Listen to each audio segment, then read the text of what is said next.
नमस्कार दोस्तों, मैं के मोहन आपका हार्दिक स्वागत करता हूं अपने YouTube channel IAS with Hari Mohan पर।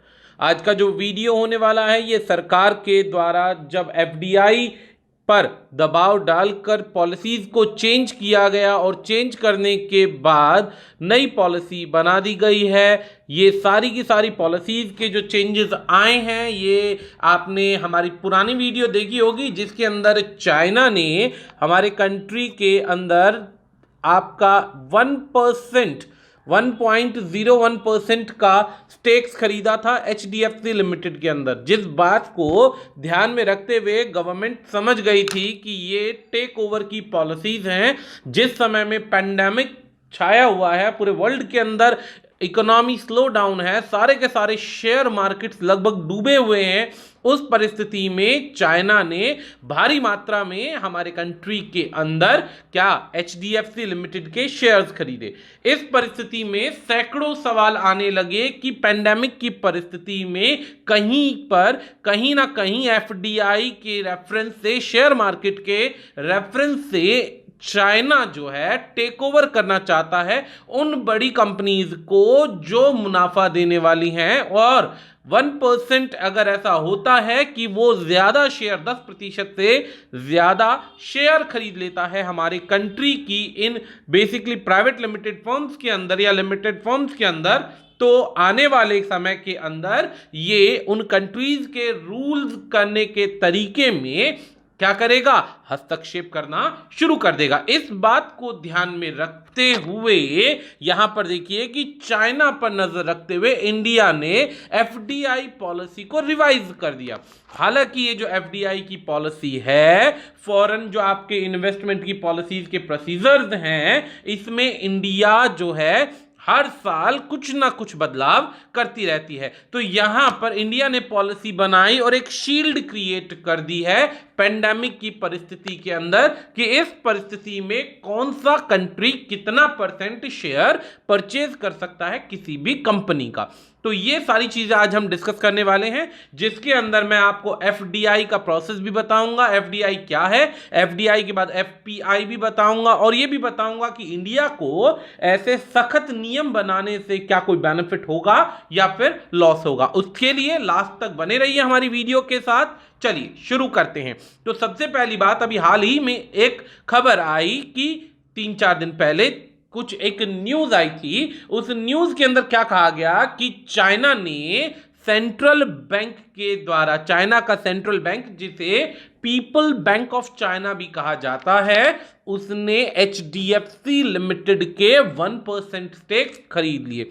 इसके अंदर चाइना ने डायरेक्ट इन्वेस्टमेंट किया, जिसके अंदर किसी भी तरीके से इंडियन गवर्नमेंट से कोई परमिशन नहीं लिया, जिस पर कोई परमिशन ना होने की वजह से और FDI के सिंपल पुराने रूल्स होने की वजह से क्या हुआ कि उन्होंने परचेजिंग कर दी। अभी तक के जो नियम थे, इससे पहले तक के जो नियम थे, उसमें क्या था कि जितने भी कंट्रीज हैं वो इंडिया में इन्वेस्टमेंट के पर्पस से अपना कितना भी शेयर खरीद सकते हैं। अपना जब शेयर खरीद सकते हैं किसी भी कंपनी का, तो इससे इन्वेस्टमेंट के पर्पस से देश के अंदर काफी बेनिफिट्स हो रहे थे, काफी मुनाफा हो रहा था।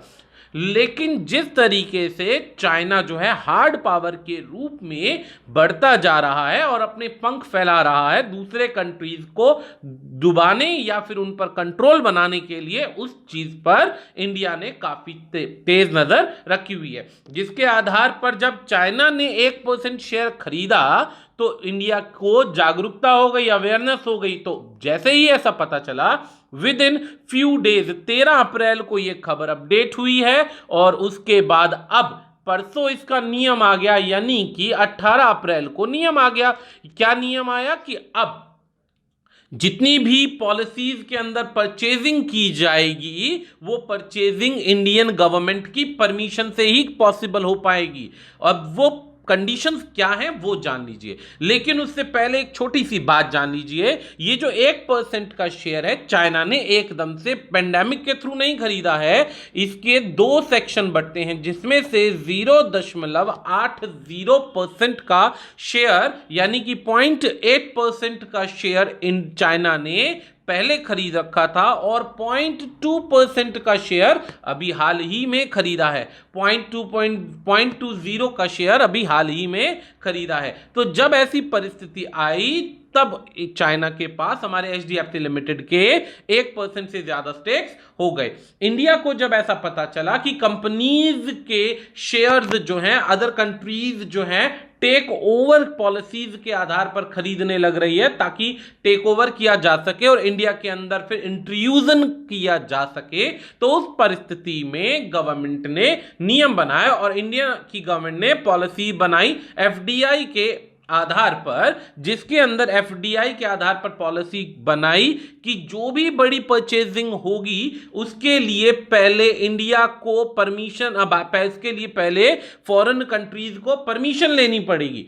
अब सवाल ये उठता है कि परमिशन क्या सभी के लिए है या कुछ लिमिटेड कंट्रीज के लिए? इसके लिए मैं आपको प्रीवियस रूल एफडीआई का और लेटेस्ट रूल एफडीआई का मैं अभी आपको पढ़ाऊंगा, लेकिन उससे पहले सबसे पहले आपके लिए जानना जरूरी है कि एफडीआई और एफपीआई क्या है, दोनों का डिफरेंस समझ लीजिए। सबसे पहली बात, एफडीआई का मतलब होता है फॉरेन डायरेक्ट इन्वेस्टमेंट, एक ऐसी इन्वेस्टमेंट जिसमें विदेशी कंपनियां अपना पैसा इंडियन कंपनीज पर लगाती हैं और इस कंपनी के अंदर जो इन्वेस्टमेंट होता है ये लॉन्ग टर्म का इन्वेस्टमेंट होता है, जिसके अंदर यहां पर रोजगार देना, यहां पर टेक्नोलॉजीज लाना और कंट्रीज के अंदर डेवलपमेंट में साथ देना है।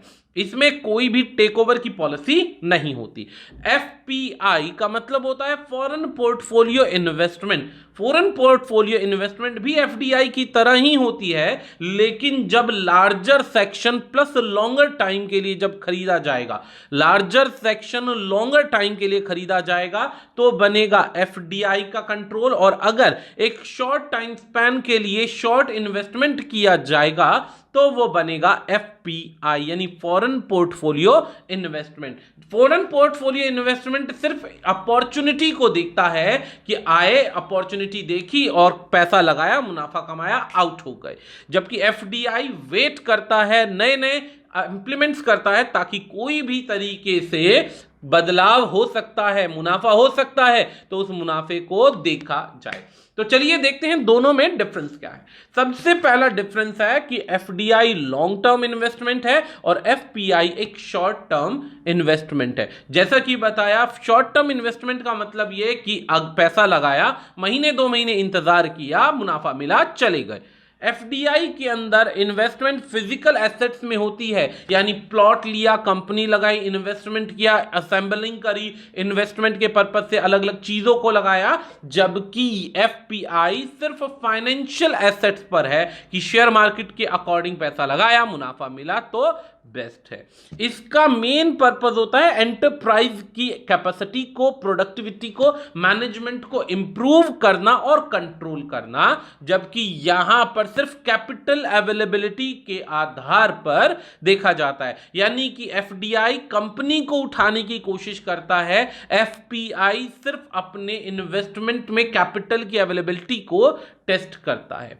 इसके अंदर लीड करती है टेक्नोलॉजी ट्रांसफर मार्केट के अंदर और मैनेजमेंट इनपुट्स को ध्यान दिया जाता है, यानी पूरा कंट्रोल देखने की कोशिश की जाती है, जबकि एफपीआई जो होता है, एफपीआई सिर्फ और सिर्फ कैपिटल रिजल्ट देखता है। इसमें एक और चीज समझ लीजिएगा कि एफडीआई का काम 10% से ज्यादा बड़ी इन्वेस्टमेंट को देखना होता है, यदि कि अगर 10% से ज्यादा की इन्वेस्टमेंट है तो वो एफडीआई के अंदर आएंगी, और अगर 10% से कम की इन्वेस्टमेंट है, जैसे 1% चाइना ने लिया, तो वो एक तरीके से एफपीआई इन्वेस्टमेंट का पार्ट बनेगा। एफडीआई फ्लो करता है प्राइमरी मार्केट के अंदर, जबकि एफडीआई फ्लो करता है प्राइमरी मार्केट में, मेन सेक्शन के अंदर काम करता है। एफपीआई आफ्टर इफेक्ट्स को यानी सेकेंडरी मार्केट को देखता है। एफडीआई की एंट्री और एग्जिट दोनों ही डिफिकल्ट है। एंट्री करने के लिए बहुत बड़ा सेटअप और एग्जिट करने के लिए काफी बड़ा लॉस, जबकि यहां पर कोई एंट्री और एग्जिट का पंगा ही नहीं है। आए, पैसा लगाया, इन्वेस्टमेंट यानी रनिंग कंपनी में मुनाफा कमाया और चले गए। एफडीआई जो है प्रॉफिट और लॉस दोनों के लिए एलिजिबल है। एफडीआई बेसिकली प्रॉफिट्स को फोकस करती है, जिसके अंदर कंपनी का उत्थान होना चाहिए। यहां पर सिर्फ कैपिटल गेन हुआ है तो पैसा लगाया, इन्वेस्टमेंट में प्रॉफिट कमाया। यहां पर कोई स्पेक्युलेटिव सेक्शन नहीं है, कोई हिडन सेक्शन नहीं है, और यहां पर ध्यान ही नहीं दिया जाता। यहां पर डायरेक्ट इंपैक्ट होता है एम्प्लॉयमेंट पर, लेबर पर और वेजेस पर। एम्प्लॉयमेंट बढ़ता है, जबकि यहां पर ऐसा कोई प्रोसेस नहीं है। इसके अंदर फ्लीटिंग इंटरेस्ट भी जो है वो मैनेजमेंट का होता है, इनका कोई इंटरेस्ट नहीं होता। तो इस तरीके से जो छोटा सेक्शन इन्वेस्टमेंट शॉर्ट टाइम के लिए है, लेस देन 10% है, वो फॉरेन पॉलिसी नहीं पोर्टफोलियो इन्वेस्टमेंट हो जाएगा, और जो बिगर सेक्शन होगा वो एफडीआई के अंदर आएगा। अब एफडीआई के अंदर आएगा तो ये जो सेक्शन है, ये सेक्शन देखने का काम हमारे देश में SEBI का होता है। सेबी के अंदर ये सारी की सारी चीजें देखी जाती हैं। सेबी के अंदर क्या देखा जाता है कि सेबी का काम क्या है, पहले इसको समझ लीजिए। सेबी जो है security exchange board of India है, जो हर प्रकार के लिए रिस्पॉन्सिबल है इंडियन कैपिटल मार्केट के लिए। इसका काम होता है मॉनिटर करना। मॉनिटर करने का मतलब नजर रखना उन चीजों पर जो विदेशों से आने वाली इन्वेस्टमेंट है और उसके आफ्टर इफेक्ट क्या है। आफ्टर इफेक्ट्स के बाद ही हमारी कंपनीज के अंदर किस तरीके से फोर्सफुली या नॉर्मल या फिर एक सॉफ्ट नेचर अपनाएंगे, इन सभी चीजों की पीछे से चेकिंग करना और इसके आफ्टर इफेक्ट्स को कंपनीज को या फिर देश के गवर्नमेंट को आगाह करना।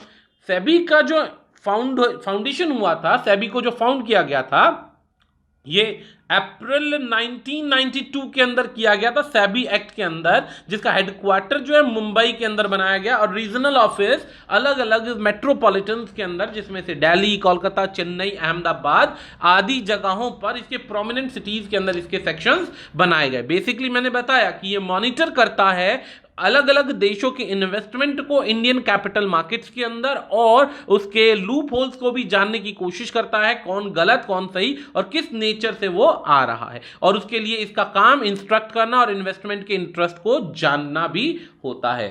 सेबी के अंदर जो ऑब्जेक्टिव्स होते हैं वो इंडियन कैपिटल मार्केट के काम करना, सिस्टमैटिक तरीके से इन्वेस्टर को ट्रांसपेरेंट एनवायरनमेंट देना, ताकि जो इन्वेस्टर है वो भी किसी भी प्रकार से चीट ना हो। और इनका मेन काम होता है प्रिवेंट करना उन माल प्रैक्टिसेस को जो किसी गलत मंशा से चलाई जा रही है, चाहे वो अपने देश के अंदर चाहे वो कहीं भी। तो इस तरीके से ये जो एफडीआई है सेबी के अंडर कंट्रोल में हमारे कंट्री में काम करती है, जिसके अंदर सारी चीजों को ध्यान दिया जाता है। तो अब आती है खबर। अब खबर जो थी वो थी कि चाइना ने 1% शेयर दिया। दूसरी खबर आई कि इसी बात को ध्यान में रखते हुए हमारी ministry of commerce and industry ने रिव्यू कर दी फॉरेन पॉलिसी, ताकि किसी भी प्रकार का टेक ओवर और एग्जीक्यूशन या एक्विजिशन होता है ना, जबरदस्ती अपनाना, फॉरेन कंट्रीज का किसी भी तरीके से टेक ओवर ना हो इंडियन कंपनीज पर। इंडियन कंपनीज क्योंकि इस समय सबसे बुरे हालात में जूझ रही है, इंडियन क्या वैसे तो ऑल ओवर द वर्ल्ड की कंपनीज जूझ रही हैं, और इसी बीच में चाइना ने इटली, फ्रांस और इंडिया या फिर कुछ ऐसे देशों में बड़ा इन्वेस्टमेंट किया है ताकि किसी भी मंशा को पूरा किया जा सके। और इस समय में जब पूरा वर्ल्ड इस समय डूबने की कगार पर है और चाइना इन्वेस्टमेंट कर रहा है, तो इसके पॉजिटिव नेगेटिव दोनों पहलू हैं। पॉजिटिव पहलू तो क्या कि उन कंट्रीज को फाइट करने के लिए पैसा मिलेगा, सपोर्ट मिलेगा, और वो किसी भी तरीके से अपने देश का सर्वाइवल कर पाएंगे, देश के लेबर का, देश के लोगों का सर्वाइवल कर पाएंगे। दूसरी तरफ ये भी एक रीजन हो सकता है कि अगर ये इन्वेस्टमेंट बढ़ गई और सब कुछ नॉर्मल हो गया, तो उस परिस्थिति में कंट्री को अपनी बिगर कंपनी से हाथ धोना पड़ेगा। इसका बहुत छोटा सा एग्जाम्पल श्रीलंका है, बहुत छोटा सा एग्जाम्पल पाकिस्तान है, जो कि चाइना की पॉलिसी है ना, डेप्थ देकर, पैसा देकर लोन या रेट ऑफ इंटरेस्ट इतना ज्यादा मार देना कि चुका ना पाए और फिर धीरे धीरे ग्वादर पोर्ट बन जाए, या फिर ऐसे ही आपका पास ऐसे ही अलग अलग पॉइंट्स बन जाएं, जिससे कि क्या हो कि उनका कंट्रोल चाइना के हाथ में आ जाए। और 1% सोचने वाली बात है कि चाइना अगर 1% शेयर HDFC का लेता है और एकदम से धीरे धीरे नहीं, एकदम से 10% शेयर और खरीद लेता है, तो उस परिस्थिति के अंदर एचडीएफसी के रूल्स रेगुलेशन और हर प्रकार की टर्म्स और कंडीशंस को बनाने के अंदर चाइनीज लोगों की सपोर्ट और फेवर लेना बहुत ज्यादा जरूरी हो जाएगा, और चाइना कभी नहीं चाहेगा कि इंडिया प्रॉस्पर करे। इस वजह से 17 अप्रैल सन 2020 को, यानी इसी साल, department for promotion of industry और Indian trade under the ministry of commerce and industry release करती है फॉरेन इन्वेस्टमेंट पॉलिसी के अंदर एक अमेंडमेंट। इस अमेंडमेंट को रिव्यू किया गया एफडीआई पॉलिसी की, ताकि अपॉर्चुनिस्ट जितने भी हैं टेक ओवर ना कर पाए और किसी भी तरीके से इंडियन कंपनीज के अंदर जबरदस्ती का एक्विजिशन ना कर पाए। इसके अंदर कुछ पॉलिसीज के अमेंडमेंट किए गए। इसमें मैं आपको दोनों पॉलिसी बताऊंगा, प्रेजेंट पॉलिसी और अभी रिवाइज्ड रूल जो है। प्रेजेंट जो पॉलिसी थी, इसके अंदर क्या था कि इंडिया के अंदर पाकिस्तान और बांग्लादेश को छोड़कर, यानी नेबरिंग इन दो कंट्रीज को छोड़कर किसी भी प्रकार के इन्वेस्टमेंट पर कोई रोक नहीं थी। आप डायरेक्ट इन्वेस्टमेंट कर सकते थे, शेयर मार्केट के थ्रू डायरेक्ट इन्वेस्टमेंट कर सकते थे, लेकिन पाकिस्तान और बांग्लादेश अलाउड नहीं थे डायरेक्ट इन्वेस्टमेंट के लिए। अगर किसी भी सिटीजन को, सपोज कीजिए किसी भी सिटीजन को चाइना या इंडिया के अंदर इन्वेस्टमेंट करना है, या पाकिस्तान की कोई रजिस्टर्ड फर्म है वो इंडिया में इन्वेस्ट करना चाहती है, तो उसे फॉलो करना पड़ेगा गवर्नमेंट रूट। गवर्नमेंट रूट का मतलब इंडिया की पॉलिसीज को फुलफिल करना पड़ेगा, टर्म्स और कंडीशंस को फुलफिल करना पड़ेगा, तब जाकर ये पाकिस्तान और बांग्लादेश इंडिया में इन्वेस्ट कर सकते थे। लेकिन जैसे जैसे समय बदलता गया और चाइना के साथ हमारे रिलेशन में बॉर्डर डिस्प्यूट्स की वजह से और प्रेजेंट गवर्नमेंट की प्रेजेंस की वजह से यहां पर बदलाव आते गए और चाइना का रुख एकदम से अलग अलग नीतियों पर बदलता गया, तो ये जो नियम है, अब इस नियम के अंदर दो बदलाव कर दिए गए हैं। पहला बदलाव क्या है कि कोई भी कंपनी, विदेशी कंपनी जैसे चाइना हो गया या जितने भी हमारे बॉर्डर, नेबरिंग बॉर्डर कंट्रीज हो गए जो हमारे देश का बॉर्डर टच करते हैं, जैसे बॉर्डर टच करने के अंदर कौन कौन से कंट्रीज है दोस्तों, जैसे बांग्लादेश, पाकिस्तान, नेपाल, म्यांमार, अफगानिस्तान, भूटान, ये वो कंट्रीज हैं जो हमारे देश में किसी ना किसी तरीके से नेबर हैं या लैंड बाउंड्रीज से टच करते हैं। अगर इनको कोई भी इन्वेस्टमेंट करनी है एफडीआई के थ्रू, तो इनको पहले इंडियन गवर्नमेंट की परमिशन लेनी पड़ेगी। उस परमिशन के अंदर यही पॉलिसी परमिशन जो है कैबिनेट मिनिस्ट्री के अंदर डिस्कस की जाएगी और उसके बाद नॉर्म्स को पूरा किया जाने के बाद इन्वेस्टमेंट पॉसिबल हो पाएगा। ये पॉलिसी स्पेशली जो बनाई गई है वो चाइना और पाकिस्तान के लिए बनाई गई है, जिसमें पाकिस्तान कॉरिडोर के रेफरेंस से चाइना परचेजिंग करे और बाद में ट्रांसफर करने की कोशिश करे, तो ऐसा ट्रांसफर ऑफ पॉलिसी भी डायरेक्टली और इनडायरेक्टली किसी भी तरीके से पॉसिबल नहीं है। तो ये नियम जो आया है, ये एक नियम ने सारे के सारे इन्वेस्टमेंट, जो बिगर इन्वेस्टमेंट थे चाइना की तरफ के, उन पर एक फुल स्टॉप लगा दिया है कि भाई अब आपको इन्वेस्टमेंट करना है तो उसके लिए पहले इंडियन गवर्नमेंट से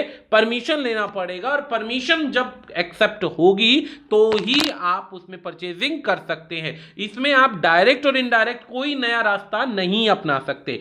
चाहे आप कोई भी पॉलिसी अपनाइए, अगर आप इन दोनों कंट्री से बिलोंग करते हैं तो आपको कंट्री की परमिशन लेनी पड़ेगी। ये एक बहुत अच्छा नियम बनाया इंडियन गवर्नमेंट ने, जिससे क्या कि बाकी कंपनीज जो इंडिया की फ्लोरिश करें या ना करें, लेकिन कम से कम विदेशी कंपनियों का जब टेक ओवर नहीं होगा, तो इन दो कंट्रीज का टेक ओवर नहीं होगा, तो बाकी कंपनीज को बचाया जा सकता है और किसी भी तरीके की घुसपैठ को रोका जा सकता है। हालांकि इसके फायदे तो बहुत सारे हैं, जिसके अंदर ऑब्वियसली कोई भी कंट्री नहीं चाहेगा कि उसके देश के अंदर, विदेशी घुसपैठ हो। लेकिन फॉरेन इन्वेस्टमेंट जो है, एक पॉजिटिव सिम्टम भी देखा जाता है कि मंदी के दौर में जब पैसा आता है तो इकोनॉमी बूस्ट होती है, जॉब के ऑफर्स आते हैं, जॉब एम्प्लॉयमेंट बढ़ता है, फूड रिसोर्सेज बढ़ते हैं, रिलेशन इंप्रूव होते हैं। लेकिन उसी के अपोजिट अगर देखा जाए तो चाइना जैसा कंट्री जो है ये एक हार्ड रूल है, हार्ड पावर के रूप में जबरदस्ती किसी भी कंट्री को हथियाने की कोशिश करता है। इसीलिए एक चीज जान लीजिएगा कि इस नियम से हर तरीके की फील्ड, चाहे वो पुरानी कंपनी हो, बड़े स्टेक होल्डर्स हो, डेवलप्ड कंपनीज हो या फिर न्यू इन्वेस्टर्स हो जो मार्केट में नए नए इन्वेस्ट करने के पर्पज से आए हैं, इससे काफी ज्यादा इन्वेस्टमेंट पर, चाइनीज गवर्नमेंट की इन्वेस्टमेंट पर काफी फर्क पड़ेगा इंडिया के प्रोजेक्ट के अंदर। हालांकि फॉरेन इन्वेस्टमेंट की यदि हम बात करते हैं तो विदेशों से हर बार हमारे को 49 बिलियन का इन्वेस्टमेंट मिलता है दोस्तों, 49 मिलियन का इन्वेस्टमेंट मिलता है, जिससे 16% हर बार का हमें इंक्रीज दिखाई देता है, 16% का इंक्रीज दिखाई देता है। इसमें ज्यादातर जो इन्वेस्टमेंट आती है सभी कंट्रीज के साथ, डेवलप्ड कंट्रीज की, जिसमें अमेरिका, जापान, रशिया, अलग अलग कंट्रीज से इन्वेस्टमेंट आती है, जिसमें चाइना भी एक बहुत बड़ा हिस्सा प्ले करता है, बहुत बड़ा रोल प्ले करता है। लेकिन अब जैसे कि आप हमारे सीपेक की पॉलिसी के आधार पर, चाइना पाकिस्तान इकोनॉमिक कॉरिडोर के आधार पर रिलेशंस में थोड़ी खटास आ रही है। दूसरा, कोविड-19 के अंदर जो इंडिया के साथ या वर्ल्ड के साथ ये एक तरीके से विश्वासघात करना हो गया, न्यूज जो है छुपाना हो गया WHO के साथ। इस परिस्थिति में जब तक इकोनॉमी के अंदर स्लो डाउन है तब तक किसी भी प्रकार से कोई भी सेक्शन बिगर परचेज या बिगर स्टेक होल्डर नहीं बन सकता चाइना और पाकिस्तान का, या फिर कहें लैंड बॉर्डर जो शेयर कर रहे हैं। इसमें हालांकि कुछ ऐसी कंपनीज हैं जो इंडिया के अंदर फ्लोरिश हो रही हैं, जैसे कि हमारे पास बहुत सारी मोबाइल कंपनीज हो गई, बहुत सारी टेक्नोलॉजीज की कंपनी हो गई, IT सेक्टर के अंदर बहुत सारी सेक्शंस हो गए, तो ये इन्वेस्टमेंट को बढ़ा रहे थे। उस परिस्थिति में अब इनको भी पहले गवर्नमेंट से परमिशन लेना पड़ेगा फर्दर किसी भी प्रकार के इन्वेस्टमेंट के लिए, और अगर परमिशन नहीं होती तो यह भी पॉसिबल हो सकता है कि इन्हें अपने देश में रिटर्न होना पड़े। एक तरीके से देखा जाए तो ये एक पैटर्न इंडियन गवर्नमेंट का और उन लोगों के लिए अच्छा रहेगा जो मेक इन इंडिया प्रोजेक्ट के अंदर डेवलप करना चाहते हैं और खुद को उठाना चाहते हैं। तो इस तरीके से ये पॉलिसी सभी के लिए अफेक्टिव होगी। तो आज के लिए इतना ही। आशा करता हूं हमारी वीडियो आपको समझ में आ रही होगी। धन्यवाद।